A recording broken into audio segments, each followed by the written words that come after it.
Hey, thou art that. Okay, well, I wanted to clarify a little, and I think I'm just going to go through the various options here and explain. I mean, because though you accepted it, I don't necessarily, I don't want to claim that people that are skeptics somehow are better people. That's not true, and it's not even possible within, my branch of skepticism to claim such a thing because people don't have essences.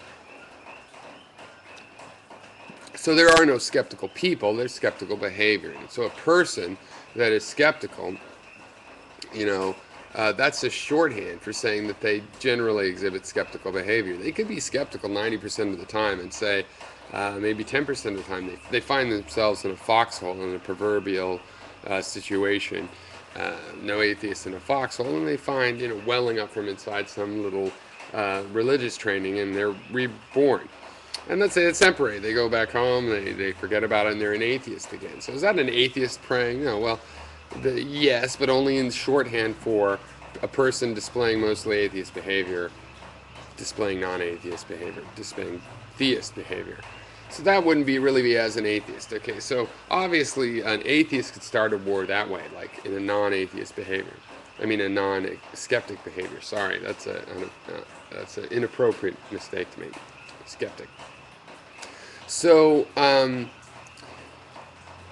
also, however, it's possible to start a war as a skeptic anyway, because a skeptic can really make any mistake any other individual can make.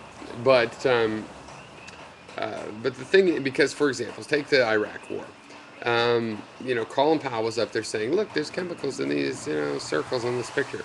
I tended to believe that. I thought, well, they probably have had people on the ground. They know that. There was evidence.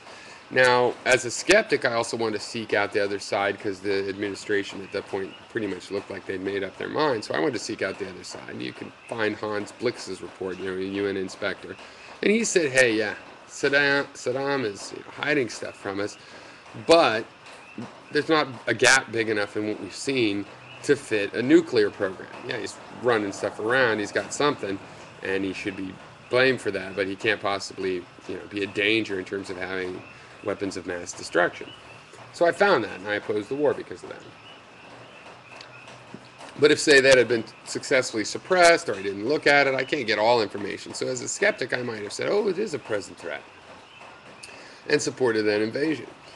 So that's possible.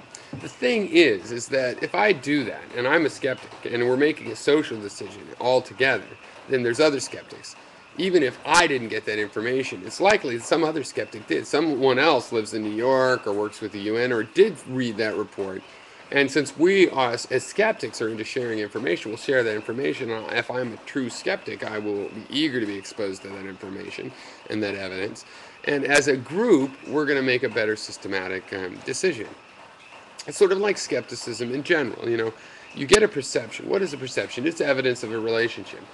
I judge people by behavior because behavior means a relationship, an actor acting on something else. That's why I say that we can say a behavior is skeptical or racist or whatever we want or theistical, but we can't really say a person is because people are, capable of multiple behaviors.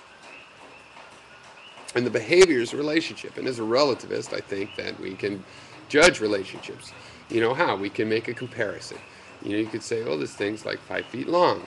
There's a foot long stick, and it's equal to five of those in length."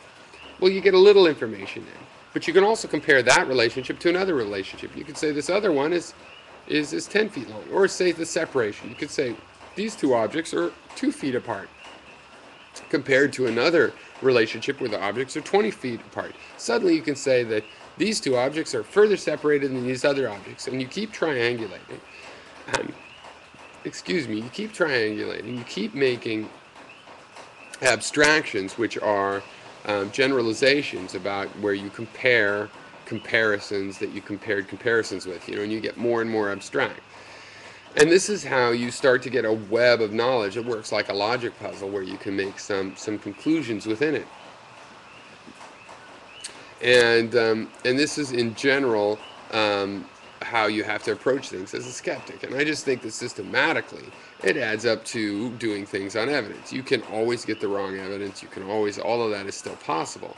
But overall, if you compare a network of dogmatists versus a network of skeptics, you're going to find that the skeptics are much less likely to, like, for example, take the word of an individual on all the facts. Take the words of a priest or something, or take the CIA as gospel versus take Hans Blick UN inspection program as gospel. I didn't take any of those as gospel. I took the Hans Blicks and thought he might be wrong. I took the CIA and thought they might be wrong.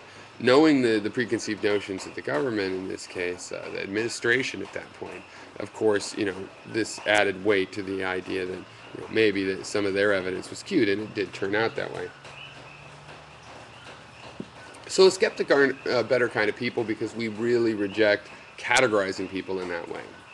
And as a relativist, I would also say we categorize behaviors, not people, and analyze things that way. But overall, when we get thousands of people, we can start to talk about the statistics. And in the case of thousands of skeptics, you'd have a lot of evidence being changed hands, whereas in thousands of dogmatists, not necessarily so.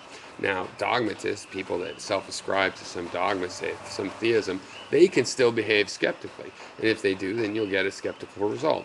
And again, this is kind of important because this is what happened in natural philosophy, aka physics. You had philosophers of all kinds, realists and all kinds of idealists and determinists and whatnot. They didn't all believe in skepticism, but they did adopt a skeptical philosophy. For their hobby purposes of doing their natural philosophy, they limited themselves. They may go to a party and talk about religion and theosophy or whatever they want. And they can sing and play piano and dance if they like as well. But the fact is, in the end of the day, when they were comparing their results to other people, they used a skeptical philosophy. And by behaving skeptically during their scientific pursuits, they made skeptical progress, which was a lot of progress, as we see, because we can demonstrate the progress by all of our technological achievements, both in the lab and in the practical applications. So I wouldn't want to, imply that I think, skeptics are better people. As an individual, if you're a skeptic or behave a lot of skeptical behavior, as an individual, I don't think you get to claim that it's more likely you're a good person. But as a social system approach skeptically, where people adopt skeptical epistemology as a way of sharing knowledge, then yes, I do think it overall adds up to a basic benefit, a more rational approach to social decisions. So that was my point, and there you go.